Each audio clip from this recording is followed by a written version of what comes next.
There is a specific moment that almost everyone remembers, even if they pretend they don't. It usually arrives quietly, without drama or warning. You are brushing your teeth, staring out of a bus window, or lying awake at night when the thought suddenly surfaces, sharp and unwelcome.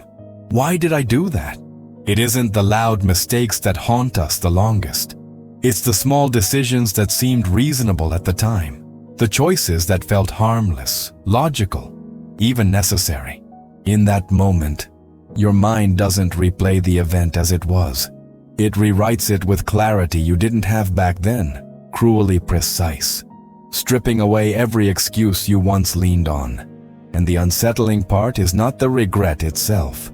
It's the realization that, at the time, you trusted your mind completely.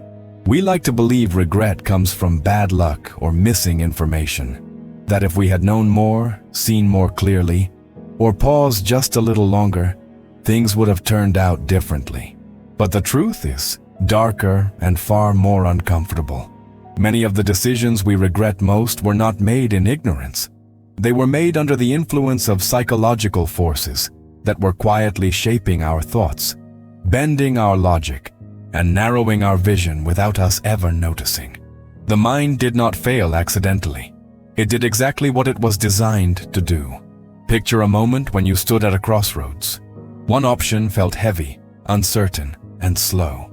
The other felt lighter, cleaner, emotionally satisfying. Your body leaned toward the second before your reasoning even caught up. You told yourself a story to justify it, because the brain hates open endings. It craves closure, certainty, and relief from discomfort. And so it manufactures explanations that feel like truth, but are really protection mechanisms, shielding you from fear, loss, or social pain. Long after the consequences arrive, those explanations dissolve, leaving only the result behind. Regret doesn't begin when things go wrong. It begins much earlier, in the subtle moments when emotion disguises itself as logic.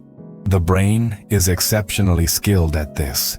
It wraps fear in rational language, dresses desire in responsibility, and presents avoidance as wisdom. When you avoid a difficult conversation, your mind calls it patience. When you chase immediate relief, it calls it self-care. When you follow the crowd, it calls it realism. These labels feel convincing because they are not lies in the traditional sense. They are partial truths, carefully framed to keep you comfortable in the moment. One of the darkest forces behind regret is something psychologists call cognitive dissonance, though you feel it more than you understand it. It is the discomfort that arises when your actions don't align with who you believe yourself to be. Instead of changing the action, the brain often changes the story. It edits your values retroactively, lowers the standard, adjusts the meaning. You didn't betray your principles, you tell yourself. The situation was different. You had no choice. Anyone would have done the same. And for a while, that story works. It quiets the internal tension just enough for you to move on. Until one day, the story collapses and the regret rushes in all at once. Another shadowy mechanism is loss aversion, the brain's deep-seated fear of losing what it already has. This fear is so powerful that it can override long-term happiness in favor of short-term security. You stay in a relationship that has gone cold because leaving feels like losing, even if staying is slowly eroding you. You keep a job that drains you because uncertainty feels more dangerous than dissatisfaction. At the time, these choices feel prudent, mature, responsible. Only later do you realize that what you were protecting wasn't your future, but your comfort. There is also the quiet influence of social gravity, the invisible pull of expectations, norms, and imagined judgment. Humans are wired to belong, and the brain treats social rejection as a threat to survival. So when a decision risks disappointing others, standing out, or being misunderstood, the mind subtly steers you away from it. It whispers warnings disguised as common sense. Don't rock the boat. Be realistic. This isn't the right time. You absorb these thoughts as your own, unaware that they are shaped by a fear of isolation that predates modern society by thousands of years. Years later, when you look back, the regret doesn't sound like fear anymore. It sounds like silence. The silence of a life not fully lived. Perhaps the most unsettling part of regret is how confidently the brain makes these decisions. There is rarely a sense of alarm in the moment.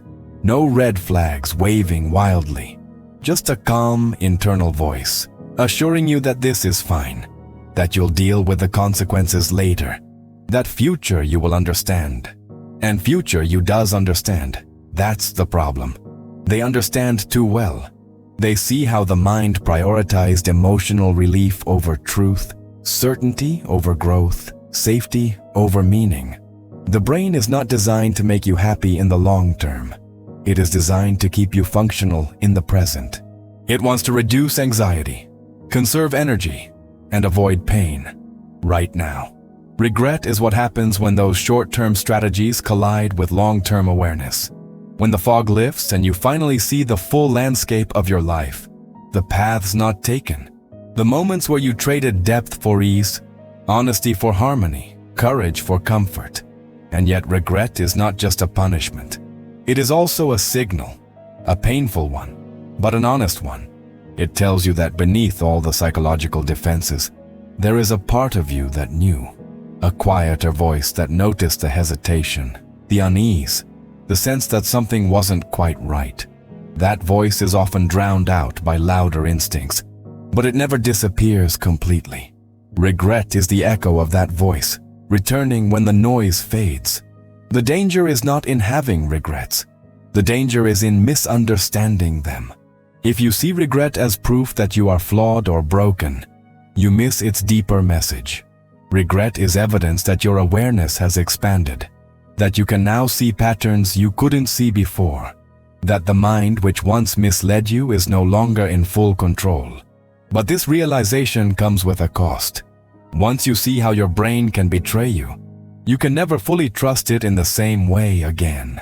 From this point forward, every decision carries a quiet tension. You begin to notice the emotional shortcuts, the comforting narratives, the urge to resolve discomfort quickly. You start to sense when logic feels too convenient, when certainty arrives too fast.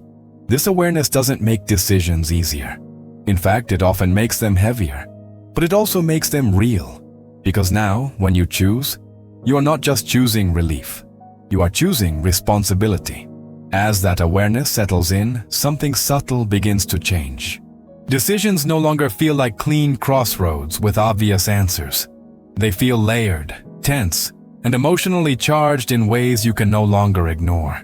You start to notice how your mind reacts before you even think, the tightening in your chest when a choice threatens your identity, the sudden rationalizations that appear when a path demands sacrifice, the way urgency shows up when patience would reveal too much. This is where the psychology behind regret becomes most uncomfortable, because you realize the enemy was never confusion, it was comfort. Your brain has always been a master negotiator, but it negotiates with a hidden agenda. It doesn't ask what decision will make your life meaningful 5 years from now. It asks what decision will reduce discomfort in the next 5 minutes. When faced with uncertainty, it rushes toward anything that promises emotional closure. When faced with responsibility, it looks for someone else to blame. And when faced with the possibility of growth, it hesitates, because growth requires friction, and friction feels like danger. Think back to a moment when you felt rushed to decide. Not because time was truly running out, but because sitting with uncertainty felt unbearable. That pressure was not external. It came from the brain's intolerance for ambiguity. Ambiguity leaves too much room for fear to wander. So the mind collapses possibilities prematurely, convincing you that acting now is wiser than waiting, that choosing something is better than choosing nothing. Many regrets are born from this false urgency, from the belief that delay is weakness rather than discernment. Then there is the darker pull of identity preservation. The brain clings fiercely to the story you tell about who you are. If a decision threatens that story, even if it promises growth, the mind resists. Admitting you are wrong, changing direction, or choosing a path that contradicts your past self feels like erasure. So instead, the brain doubles down. It defends old choices not because they are right, but because letting them go would fracture the narrative of self you've been protecting. Regret often surfaces when you finally allow that narrative to crack. What makes this especially cruel is how invisible these forces are in real time. When you are inside the decision, everything feels reasonable. The fear feels like intuition. The avoidance feels like maturity. The compromise feels like balance. Only later, with distance and consequence, do you see how the mind edited reality to suit its needs. That is why regret carries such emotional weight. It is not just about what happened. It is about realizing how convincingly you were misled by your own thoughts. But here is the part few people talk about. Regret does not mean you failed some moral test. It means you were human. These mechanisms exist because they once kept us alive. Avoiding social rejection, minimizing loss, and seeking certainty were survival strategies long before they became psychological traps. The problem is not that the brain uses them. The problem is that modern life demands decisions those strategies were never designed to handle. Choices about identity, purpose, fulfillment, and meaning require a different kind of courage than the brain instinctively offers. When regret lingers, it often brings shame with it. A quiet, corrosive belief that you should have known better. But that belief is another trick of the mind, another way to maintain the illusion of control. If you convince yourself you should have known, you preserve the idea that the world is predictable and fair.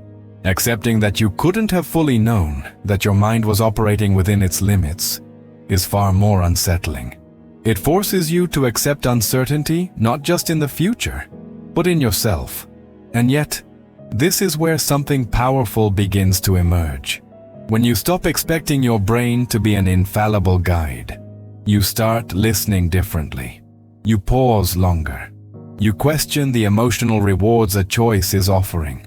You become suspicious of decisions that feel too easy, too clean, too immediately soothing. You start asking not just what feels right, but what feels honest. Not just what avoids pain, but what aligns with who you are becoming. This doesn't eliminate regret entirely. Nothing can, but it changes its role. Regret stops being a verdict and becomes feedback. It becomes a reminder of how the mind works under pressure, and an invitation to respond differently next time. You learn to sit with discomfort without rushing to erase it. You allow uncertainty to exist without demanding instant resolution. You recognize fear without mistaking it for truth. Over time, you begin to notice a strange shift. The decisions that once would have haunted you lose their power, not because they were perfect, but because they were made consciously, with eyes open, with an understanding of the trade-offs. When consequences arrive, they hurt, but they don't shock you. There is no betrayal, because you were present for the choice. Regret thrives in unconsciousness. Awareness starves it. And maybe that is the quiet lesson hidden inside every decision you regret. Not that you should have chosen differently, but that you were capable of seeing more than you allowed yourself to see. The mind will always try to protect you from discomfort. That is its nature. But you are not your mind alone. You are the awareness that can notice its patterns, question its urgency, and choose anyway. In the end, the goal is not to silence regret, but to outgrow it, to let it sharpen your perception rather than dull your courage. To recognize that the same brain capable of misleading you is also capable of learning, and that the most meaningful decisions you will ever make will not feel safe, certain, or immediately rewarding. They will feel heavy. They will feel slow. They will demand that you step beyond the stories your mind tells to keep you comfortable. And when you do, regret no longer waits quietly in the future. It loosens its grip, because for the first time, you are no longer blindly trusting your brain when it matters most.